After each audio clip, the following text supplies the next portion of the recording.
いなり寿司を作っていきます。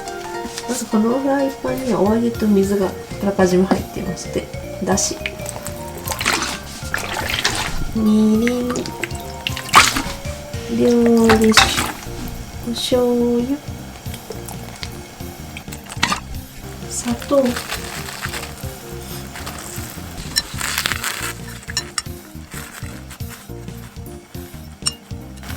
煮ます。A few moments later. A few moments later. ある程度色が染みてきたら火を止めて少し冷まします。酢飯を作っていきます。まず塩、砂糖、酢、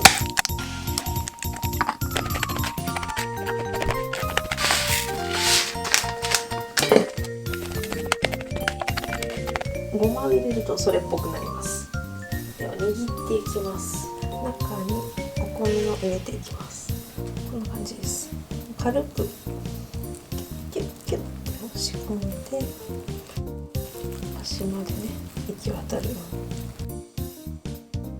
そしたら閉めます。よいしょ。かわいい。